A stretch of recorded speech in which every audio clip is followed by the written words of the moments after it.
want to thank you for joining us for another episode of Marking the Times.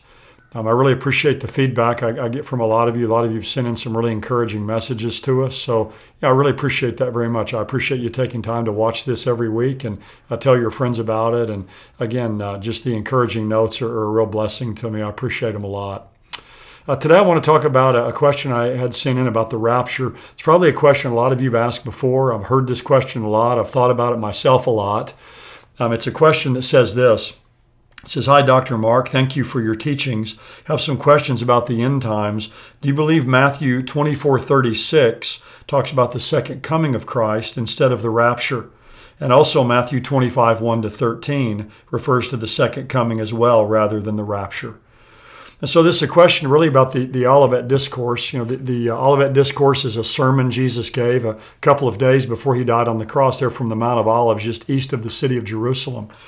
And in the Olivet Discourse, Jesus talks about the end times, about future things. At least that's the way I would understand it. And down in chapter 24 and verse 36, the question here is about this verse where Jesus said, "But of that day and hour no one knows, not even the angels of heaven, nor the Son, but the Father alone."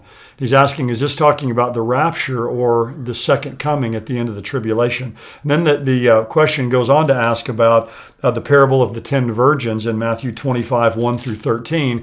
Is that about the second coming or about the rapture?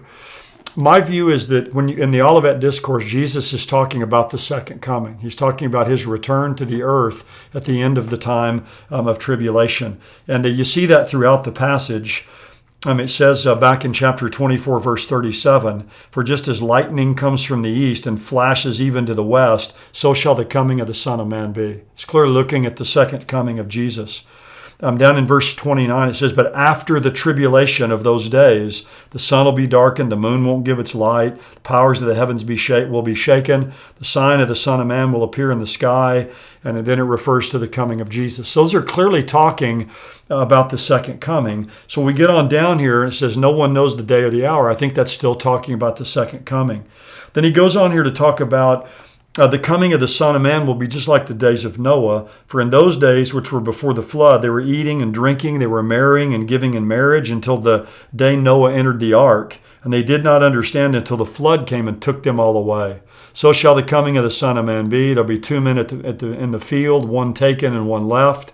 2 women will be grinding at the mill. One will be taken, one will be left. Therefore be on the alert, for you do not know the day when our Lord is coming."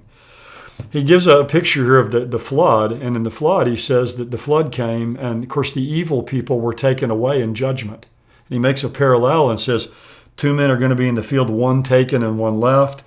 2 women grinding at the mill, one taken and one left. When the context, again in the flood, it's the evil people that were taken away in judgment, and it's Noah and his family that were left, who were the righteous. And so that's the way it will be at the second coming of Christ. When he comes at the second return, the evil are going to be taken away into judgment, and the righteous will be left to go into the millennial kingdom. And so that's what I think he's saying here. There'll be 2 men in the field, one taken into judgment at the second coming, one left to enter the kingdom. 2 women grinding at the mill, one taken, one left. Now at the rapture, it's going to be the opposite. The righteous are going to be taken, and the unrighteous are going to be left to go through the tribulation period. So in the context here of this passage, I think he's talking here about the second coming of Christ. And the same thing I think about Matthew chapter 25 and verse 13. He says, "Be on the alert, you don't know the day or the hour." So I think he's talking here about the rapture because we go to 1 Corinthians 15, and the rapture was a mystery, something that was revealed to Paul. And so I don't think we find it here detailed in these passages here. Also, again, the context of Matthew 24 and 25 is about the second coming. In fact, if you go down and read in Matthew 25 and verse 31, it says, "When the Son of Man comes in his glory, all the angels with him, he'll sit on his glorious throne and gather all the nations before him." So that's clearly talking about the second coming of Jesus. So the context tells us it's the second coming. And then even the wording in the text here about Noah's day and people taken and people being left, that also fits with the idea of the second coming as well. Now, again, we can apply this to the rapture because if no one knows the time of the second coming, they don't know the time of the rapture either. And at the time of the rapture, it's going to be the opposite of the second coming. The righteous will be taken, the unrighteous will be left. So I think we can make an application here to the rapture. But this passage here, I think, is talking about the second coming of Christ. Now, the one thing people often say is they'll say, well, but it says here, but as it was in the days of Noah, they were eating and drinking and marrying and giving in marriage until the day Noah came, the flood came and they entered the ark. They'll say, well, how are people in the tribulation period with all these judgments going on going to be just kind of carrying on life as usual? Well, I see this statement here of no one knowing the time as not just referring to the time of the actual event of the second coming, but the whole complex of events that will precede it. I think in Matthew 24, it's looking at all these things that will bring about the second coming of Jesus. So it's not just the coming, the exact time of his coming people don't know, but they don't even know the time of the coming of all these events that will be the precursors to it as well.